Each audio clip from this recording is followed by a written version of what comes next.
பிரதோஷத்துல முதல் வழிபாடு நந்திகேஸ்வர வழிபாடு. பரமேஸ்வரா ஐயனே எனக்கு நீ காப்பாத்துறான்னு நந்திகேஸ்வரை கேட்டுட்டா அவர் வழி விட்டுருவாராம். கொடுக்கிற போது ஒரு 5 வஸ்துவா கொடுக்கணும். பால், தயிர், தேன், ஒரு ஜூஸ், கரும்பு ஜூஸ், அதுக்கப்புறம் அரிசி மாவு. பரமேஸ்வரனால ஈடுபாடு வர வர வர வர வர கஷ்டங்கள் போகும், ஞானம் வந்துடும். வேண்டுதல் குல தெய்வத்துக்கு மட்டும்தான் இருக்கணும். அது எந்த சுவாமியாக இருந்தாலும், சிவனாக இருந்தாலும் சரி, அம்பாலாக இருந்தாலும் சரி, இல்லை முனீஸ்வரனாக இருந்தாலும் சரி, எந்த சுவாமியாக வேண்டுதல் ஒரே சுவாமிக்கு தான். குல தெய்வம் பரமேஸ்வரரை பரிபூர்ண கிருபையோட வேண்டிக்காதுக்கு.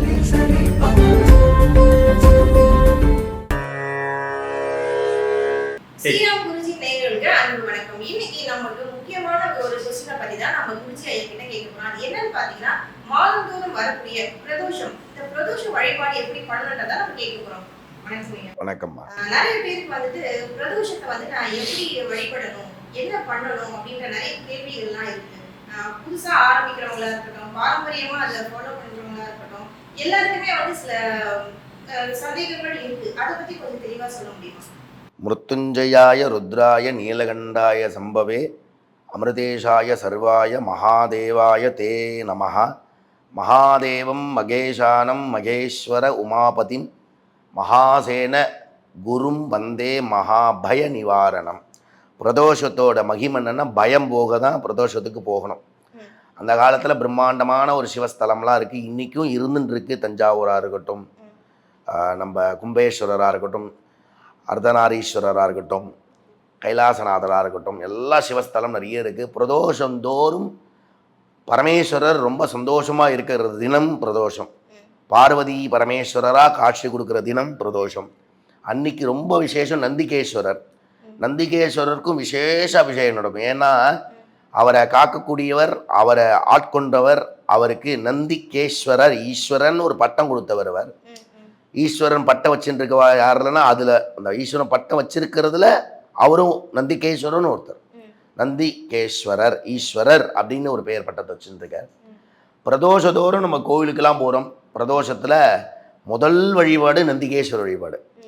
மகாகணபதி எப்படி நம்ம போய் பார்ப்போம், எல்லாம் பண்ணுவோம். ஆனால் நந்திகேஸ்வரர் பூர்ணமாக எல்லா அபிஷேகமும் நடக்கும்.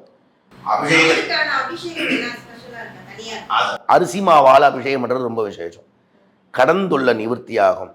அரிசி மாவால் பண்ணும்போது நந்திகேஸ்வரர் பிரதோஷத்துக்கு போயிட்டு பரமேஸ்வரா ஐயனே எனக்கு நீ காப்பாத்துறான்னு நந்திகேஸ்வரை கேட்டுட்டா அவர் வழி விட்டுருவாராம். அதனால் அரிசி மாவை கொண்டு போய் நம்ம சிவஸ்தலத்தில் கொடுத்து விசேஷமாக அபிஷேகம் பண்ணுறது ரொம்ப விசேஷம்.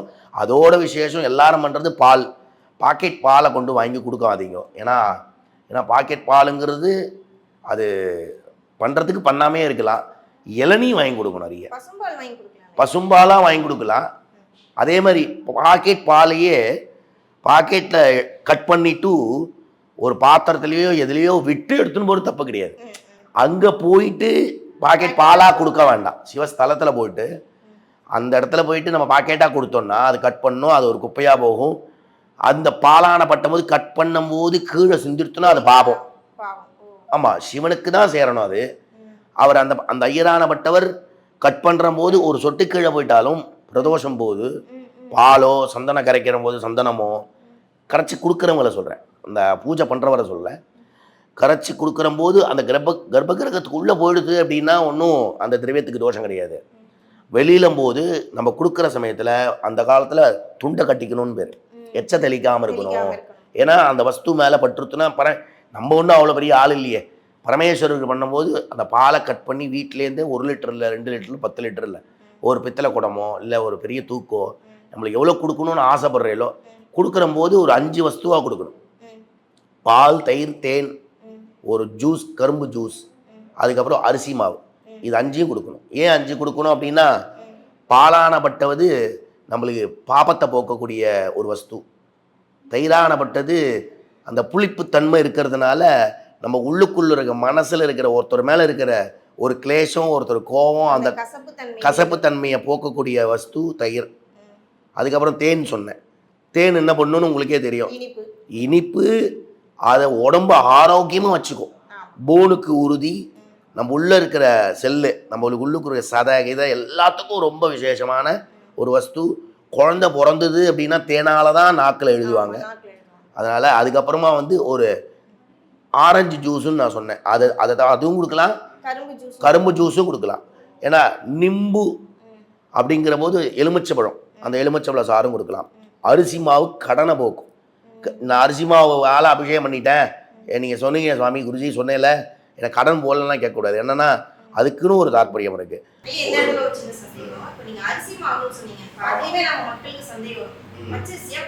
பச்சரிசி, புழுங்கலரிசி எது வேணா இருக்கட்டும். நீங்கள் அந்த மாவு நெல்லில் விளைஞ்ச அரிசியானப்பட்டது எந்த அரிசியாக இருந்தாலும் பரவாயில்ல. எனக்கு வேண்டி என்ன, எதுக்காக நம்ம கொடுக்குறோம், அரிசி மாவால் அரைக்கணும்னு. ஒயிட்டாக இருக்கலாம், ரெட்டாக இருக்கலாம், இன்னும் நிறைய அரிசியெலாம் இருக்கே. அந்த எந்த அரிசியாலையும் பொடி பண்ணி அபிஷேகம் பண்ணலாம். அதை எப்படின்னா அரிசி மாவுன்னா நம்ம கடையில் வாங்கலாம். நீங்கள் சொல்கிற அரிசிலாம் வந்து நம்ம வாங்கி அரைச்சி கொடுக்குறோம். அதுக்கு சோம்பேறித்தனம், யாருக்கு தெரிஞ்சு பண்ணுவாங்களான்னு எனக்கு தெரியல. பண்ணால் ரொம்ப நல்லது, ரொம்ப விஷயம். நம்ம வீட்லேயே வந்து அரிசியை எடுத்து வறுத்து அரைச்சி கொடுக்கறது ரொம்ப விசேஷம். கொஞ்சம் உஷ்ணத்தை சேர்த்து அரைக்கணும், ஏன்னா அப்போ தான் நம்மளுக்கு பாபம் போகும்.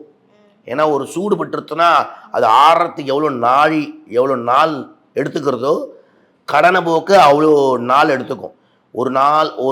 ஒருவன் பிரதோஷம் போது இன்னைக்கு போயிட்டு அந்த சுவாமியை பார்க்கறதே பெரிய விஷயம். அவன் கூப்பிடணும், அவனால் அவன் தாண்டி அப்படின்னு சொல்லியிருக்கு இல்லையா. பரமேஸ்வரன் நம்மளை கூப்பிடணும். ஒரு திருவண்ணாமலை போகணும்னு நம்ம நினச்சா நம்ம போயிட முடியாது, ஒரு கும்பகோணம் போகணும்னு நினச்சா போயிட முடியாது. பக்கத்து இந்த திருவண்ணாமலைன்னு விட்டுருங்கோ, பக்கத்து சிவஸ்தலத்துக்கு நம்ம வீட்டு பக்கத்தையே இருக்கும், பிரதோஷமும் நடக்கும், மணி அடிக்கும், நம்ம போகணும்னு நினச்சா போக முடியாது. அதனால் பரமேஸ்வரர் கூப்பிடணும். அப்படி கூப்பிட்டுட்டாருன்னா நம்ம ரெகுலராக கூப்பிட ஆரம்பிச்சிடுவார். அங்கே ஏதாவது சின்னதாக சர்வீஸ் பண்ண ஆரம்பிச்சிடுவார். நம்ம ஒரு நாள் நந்திகேஸ்வரர்கிட்ட இருப்போம், ஒரு நாள் பக்கத்தில் இருப்போம், அதுக்கப்புறம் நம்ம வேலை செய்ய ஆரம்பிச்சிடுவோம். அவனுக்கு தண்ணி எடுத்து கொடுக்குற ஒரு வேலையை செய்ய ஆரம்பிச்சிடும்.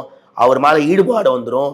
பரமேஸ்வரனால ஈடுபாடு வர வர வர வர வர கஷ்டங்கள் போகும், ஞானம் வந்துடும்.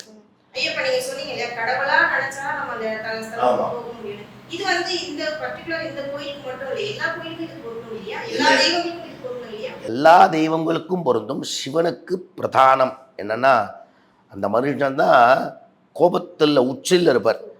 ஸ்மசானம், தன் பார்வதியே நீ ஒரு தட்சன் ஹோமம் பண்ணுறார், அதுக்கு சொல்லாமல் போயிட்டாங்கிறதுனால அவர் பஸ்மம் பண்ணவர். அவர் அதுலலாம் காசியில் ஸ்மசானத்தில் இருக்கார். அவர் கோபம் கொண்டவர். கோபத்தை தளிக்கக்கூடிய விஷயம்தான் பிரதோஷம். அந்த பிரதோஷ வழிபாடில் நந்திகேஸ்வரர் பிரதானம். அரிசி மாவு அபிஷேகம் பண்ணலாம். நந்திகேஸ்வரருக்கும் அபிஷேகம் பண்ணி முடிஞ்ச அடுத்த க்ஷணமாத்திரம் சிவனை பார்க்க போகும். சிவனுக்கும் அரிசி மாவு வாங்கி கொடுக்கறது விசேஷம்தான். சிவனுக்கு வில்வம், நந்திகேஸ்வர வில்வம் இல்லையா, 2 பேருக்கும் வில்வம் கொடுக்கலாம். பூலே வந்து சிறந்தது பார்த்தீங்கன்னா அருகம்புல் நந்திகேஸ்வரருக்கு ரொம்ப விசேஷம். ஆமாம், ஏன்னா கால கண்ணுக்குட்டி நம்ம ரிஷபராஜனாக உட்காந்துருக்கும் போது அவனுக்கு ஆகாரமே அருகம்புல் கொடுக்கலாம். அவித்திக்கீரை கொடுக்குறேன் பசுமாட்டுக்கு இல்லையா. அந்த மாதிரி அருகம்புல்லே நீங்கள் ஒரு எல்லா பரமேஸ்வரர் கோயிலையும் பார்த்தீங்கன்னா வாயில் பார்த்தீங்கன்னா அருகம்புல் இருக்கும். ஒரே ஏதாவது ஒரு பில்லு இருக்கும், கண்டிப்பாக இருக்கும், வைக்க பில்லாத வச்சுருப்பான். அந்த பில்லு ஏன் வைக்கணும் அப்படின்னா, சுவாமியை தூக்கிட்டு வரோம், நந்திகேஸ்வரா நீ அசைஞ்சிடாதரா, சுவாமி கீழே விழுந்துடுவாராம். அந்த அசப்பு இருக்காமல் இருக்கிறதுக்கு தான் நீ உள்ளுக்குள்ளேயே உன்னோட அந்த காலை கண்டுக்குட்டி என்ன பண்ணுன்னா அசை போட்டுட்டே இருக்கும்ல. அது எவ்வளோ அசை போட்டுட்டே இருக்கோ நம்ம பாப நிவர்த்தி. நம்ம யாரை பார்க்கணுன்னா நந்திகேஸ்வரரை பார்த்துட்டா சோமாஸ்கந்தனை பார்த்த பலன். அதனால் பிரதோஷ காலத்தில் நம்ம ஒரு கோவிலில் போயிட்டு தியானம் பண்ணுறது, பிரதோஷ காலத்தை சிவஸ்தலத்தில் வழிபாடு பண்ணுறது, சிவர் கோவில் பழைய கோவில்லாம் போயிட்டு தொண்டு பண்ணுறது ரொம்ப விசேஷம். அந்த மாதிரி விசேஷ நாட்களில் பண்ணிவிட்டு வீட்டுக்குள்ளே வரும்போது அதோட வைப்ரேஷன் பார்த்தீங்கன்னா ரொம்ப அவ்வளோ சந்தோஷமாக இருக்கும். நீங்கள் ஒரு மாதத்துக்கு முன்னாடி ஏதோ ஒன்று சொல்லியிருப்பேன், பணமாக இருக்கட்டும், ஒரு பொண்ணு பார்த்துட்டு போயிருப்பாங்க, வேலைக்கு இன்டர்வியூ போட்டிருப்பீங்க, ஒரு பிரதோஷத்துக்கு போயிட்டு வீட்டுக்கு போகும்போது அது அந்த இன்டர்வியூ லெட்டர் வந்திருக்கும், அந்த பொண்ணு வீட்டிலேருந்து ஒரு நல்ல நியூஸ் வந்திருக்கும், பணம் கேட்டிருந்தேலாம் பணம் நம்மளை தேடி வந்திருக்கும். இந்த மாதிரி நல்ல விஷயங்கள் நடக்கக்கூடிய விஷயங்கள் பரமேஸ்வரருக்கு உண்டு. ஆனால் பிரதோஷ காலத்தில் போனேன்னா அவர் குளிர்ச்சி ஆகிற சமயம் அது சிவராத்திரி. அந்த சிவராத்திரி இந்த நேரத்துல விரதம் இருந்து போலாமா இல்ல? விரதங்கிறது எல்லா சுவாமிக்கும் உண்டு. நம்ம எப்படி சுவாமி எந்த சுவாமி என்னை பட்னியாக இருந்து பாடுறான்னு எந்த சுவாமியும் சொல்லலை. நம்மளா அதை பயன்பாட்டில் கொண்டு வந்துட்டோம். நான் பட்னியாக இருந்துட்டா சுவாமிக்கு போனேன்னா கடுமையான பட்டினிலாம் இருக்காங்க. தண்ணி கடுமையான பட்னி இருக்கிறதுலாம் பெரிய விஷயம் இல்லை. சுவாமியை நம்பணும்னு. சுவாமி எப்படி செக் பண்ணுவான்னா, நீ கடுமையான பட்னி இருந்துட்டு என்ன பண்ணுவீங்க, சுவாமி தரிசனம் பண்ணிட்டு பிரதோஷ காலத்தில் போயிட்டு சுற்றிட்டு நல்லா எடுத்துட்டு நான் அன்றைக்கி நைட்டு ஏதாவது ஒரு ஆகாரம் சாப்பிடுவீங்க. மறுநாள் காலத்தில் இது நடந்துடணும்னு நினச்சிருப்பீங்க, இல்லை ஒரு வாரத்தை நடக்கும்னு நினச்சிருப்பீங்க. நடக்கலைன்னா அந்த கடவுளுக்கு என்ன சொல்லுவோன்னா, இவ்வளோ பட்னிக்கு நான் பண்ணினேன், என்னை நீ என்னை கண்டுக்கவே இல்லையே, என்னை நீ இன்னும் எவ்வளோ சோதிக்க போகிறேன்னு கேட்பார் சுவாமி. எந்த கோவிலுக்கு போனாலும் சரி, பிரதோஷ காலத்தில் போனாலும் சரி, வேண்டிக்கவே வேண்டிக்காது. வேண்டுதல் குல தெய்வத்துக்கு மட்டும்தான் இருக்கணும். அது எந்த சுவாமியாக இருந்தாலும், சிவனாக இருந்தாலும் சரி, அம்பாலாக இருந்தாலும் சரி, இல்லை முனீஸ்வரனாக இருந்தாலும் சரி, எந்த சுவாமியாக வேண்டுதல் ஒரே சுவாமிக்கு தான். குல தெய்வம் ஏன் குல தெய்வம்னா, நம்ம முன்னோர்கள்லாம் குலதெய்வ வாசலில் தான் இருப்பாங்க. பிரதோஷ காலத்தில் போகும்போது முன்னோர்கள்லாம் பார்ப்பாங்களாம். என்ன பார்வைன்னா, என் புள்ள, என் பேரன், என் கொள்ளு பேரன் சிவஸ்தலத்துக்கு போகிறான்டா, அதனால் அவனுக்கு நற்கதியை கொடு, அவன் கேட்டதை கொடுத்துருப்பார். சிவன் டைரெக்டாக கேட்டுற மாட்டார், ஒரு வாரத்தை கொடுத்துட மாட்டார். அடுத்த க்ஷணமாத்திரத்தில் முன்னோர்கள்லாம் குலதெய்வ வழிபாடு பண்ணுறாங்களான்னு செக் பண்ணிவிட்டு அவனை குலதெய்வத்துக்கு போக வச்சுட்டு தான் ஒரு நல்லதை பண்ணுவார். வேண்டிக்கிறது விரதம் பண்ணுறது நல்லதில்லை. விரதம் பண்ணிவிட்டு அதை கடற்கடன்னு எல்லாம் பண்ணிவிட்டு நான் பண்ணேன், எனக்கு ஒன்றும் கொடுக்கல. கடுமையான விரதம் எதுன்னா, எவன் ஒருவன் 11 பிரதோஷத்துக்கு பொறுமையாக நிதானமாக எந்த விதமான எதிர்பார்ப்பு இல்லாமல் சிவஸ்தலத்துக்கு பிரதோஷத்துக்கு போனேன்னா 4வது பிரதோஷத்துலேயே உங்களுக்கு நல்லது கொடுத்துருவார். 5வது பிரதோஷம் 6வது பிரதோஷம் தூக்கி கொடுத்துருவார். 7வது 8வது 9வது 10வது 11வது பிரதோஷத்தில் எதுவும் வேண்டாங்கிற அளவுக்கு எல்லாம் இருக்கும். போருண்டா எனக்கு எல்லாம் இருக்கடானுங்கிற அளவுக்கு கொடுத்துருவார். அதுதான் பிரதோஷத்துக்கு வேண்டிய மகிமை. பிரதோஷ வழிபாடுக்கு வேண்டிய நம்மளுக்கு என்னென்ன விசேஷமாக மாதந்தோறும் இந்த விசேஷ நாட்கள் இருக்குது, பிரதோஷம் இருக்குது. அதனால் பரமேஸ்வரரை பரிபூர்ண கிருபையோட வேண்டிக்காதைக்கு குல தெய்வத்தை வணங்குங்கோ. பிரதோஷ காலத்தில் நந்திகேஸ்வரரும் சுவாமியும் வணங்கி அவரோட கிருபையை பெற்றுங்க. ரொம்ப நன்றி. பிரதோஷத்தை பற்றி இவ்வளோ தெளிவாக விளக்கமாக நம்மளுடைய பக்தி சேனலோட நேயர்களுக்கு நீங்கள் சொல்லியிருக்கீங்க.